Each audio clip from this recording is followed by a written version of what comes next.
Shalom.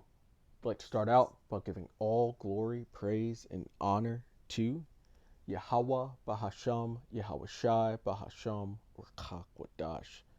Double honors to the elders and apostles of the Great Millstone, and Shalom to the elect of Israel. This is Thamayim in Atlanta, and this past Sunday, the head of our camp, Bishop Atazawam, went into Revelation 1 through 3. And during that lesson, which that was a beautiful lesson, we went into 2, and obviously we read about the church of Pergamum. And in that is verse 13 where it mentions Satan's seat. And so I did a little research, and that's what we're going to be taking a look at.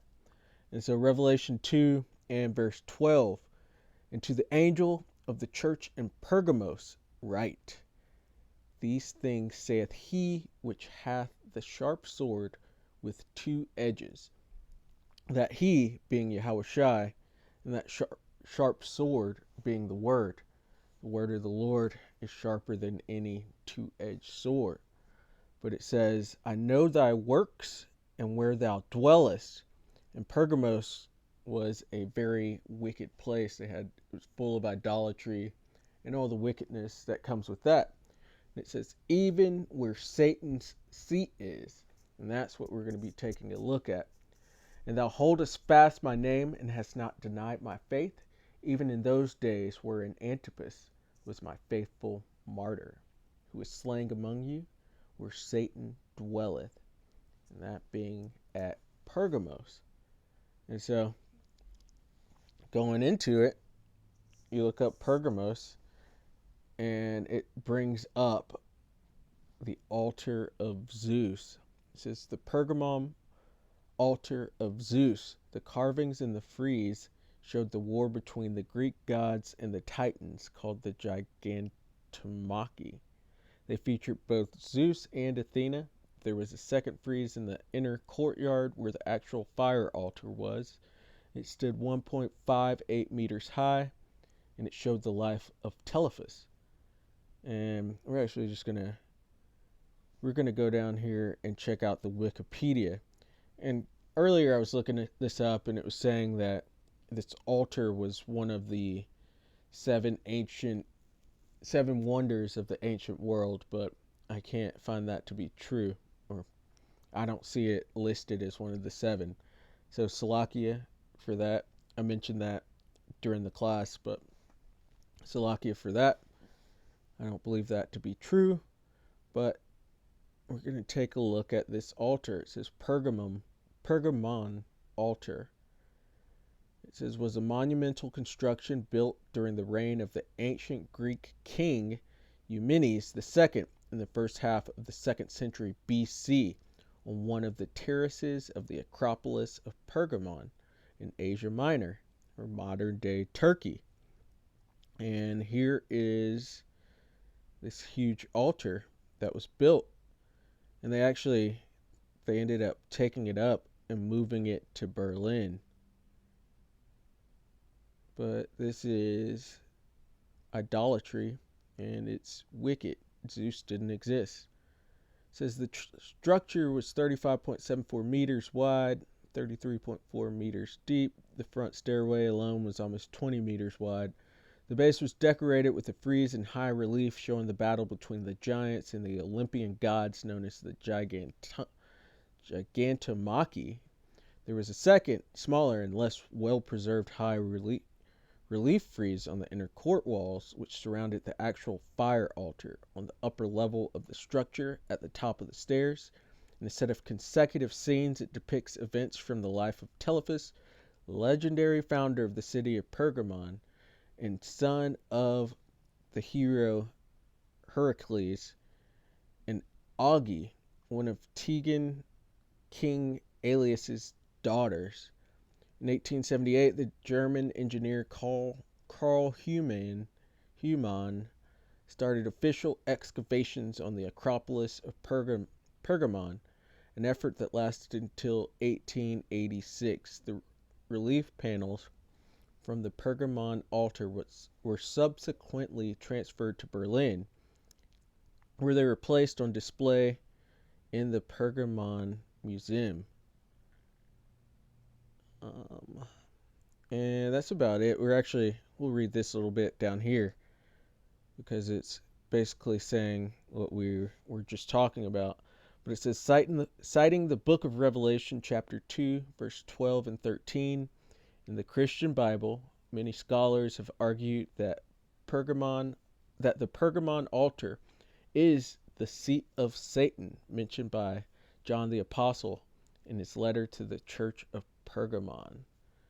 And so some scholars actually believe that is the seat of Satan, which makes sense. It's the altar for Zeus, which Zeus was the head of that the pantheon of Roman or Greek gods, but those all got transferred to Roman gods as well.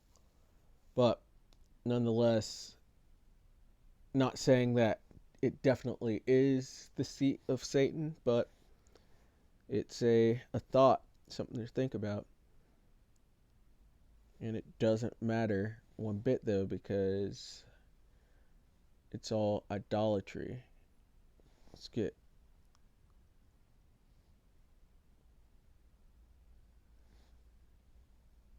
right here at Psalms 96 and 5. It says, "For all the gods of the nations are idols, but the Lord Yahweh Bahashem Yahweh Shai made the heavens."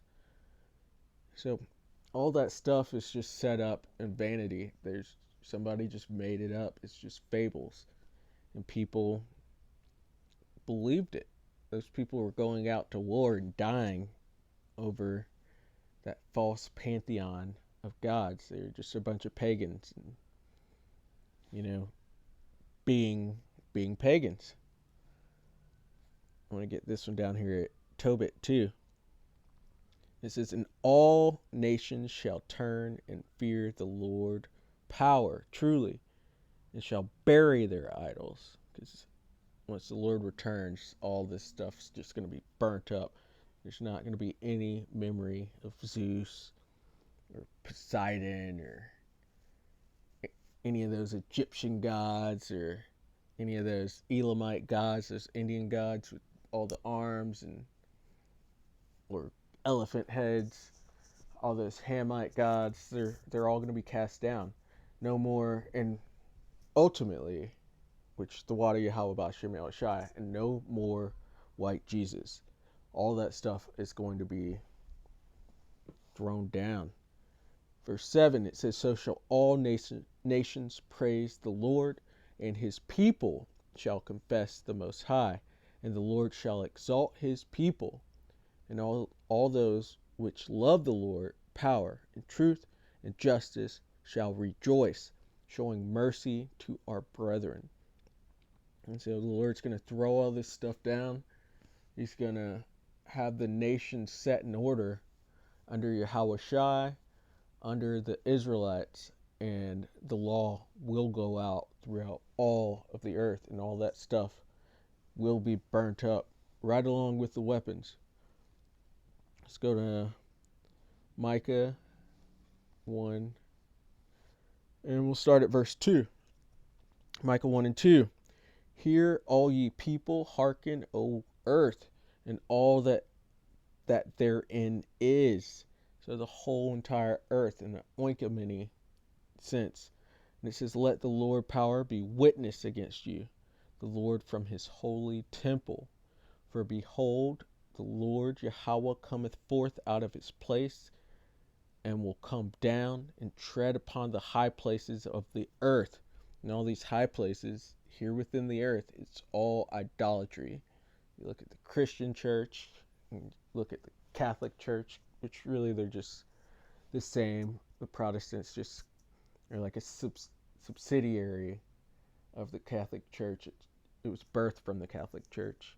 And the Lord is going to tear that down. He's going to cast it down.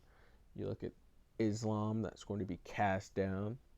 At Buddhism, you look at any of the false religions of the earth, which they're all false, except for the truth of the scriptures, except for the truth in Yahweh Shai, the truth that our elders and apostles of the Great Millstone have been pushing out for all these years. That's the only one truth, and all that other stuff is just lies. Even Judaism, and it's hard for people because you see these small hatters, and they think because they put the name on themselves and they go by the Torah that they're actually keeping the word of the Lord, but they're doing the exact opposite. And the same goes for those Christians. They're holding a Bible, but doing the exact opposite of what the Lord said. And they're just completely fooled. But all that stuff will be cast down. And those are the high places of the earth. Those are the high places of these Gentile nations, but the time of the Gentiles is coming to an end. And it says, and the mountains shall be molten under him, and the valleys shall be cleft as wax before the fire, and as the waters they are poured down a steep place. And we're going to skip 5 and 6. It's going into the northern and southern kingdom, and why they were in trouble is because of the idolatry, which we've got to put wickedness away from us. So all these idols will be cast out. But verse 7, and it says, and all the graven images thereof shall be beaten to pieces, and all the hires thereof shall be burned with fire, and all the idols thereof will I lay desolate. For she gathered it of the hire of a harlot, and they shall return to the hire of a harlot. So all these things are going to be put out of the earth, put out of remembrance. And just to end it where we started, back in Revelation 2 and 13. And it says, I know thy works, and wherein thou dwellest. And so now we see that Pergamos was an idolatrous place. So the Lord sees that his church is within all this wickedness. He says, even where Satan's seat is. And we saw what could quite possibly, I'm not going to say it is, but very quite possibly could be that Zeus's altar could be the seat of Satan. And where Satan's seat is, and thou holdest fast my name, Yahweh Shai, and hast not denied my faith, even in those days wherein Antipas was my faithful martyr, who was slain among you, where Satan dwelleth. And so, Lord willing, that was edifying. I'd like to give all glory, praise, and honor to Yahweh Bahasham, Yahweh Shai Bahasham, Rakakwadash. Double honors to the elders and apostles of the Great Millstone, and Shalom to the elect of Israel. Shalom.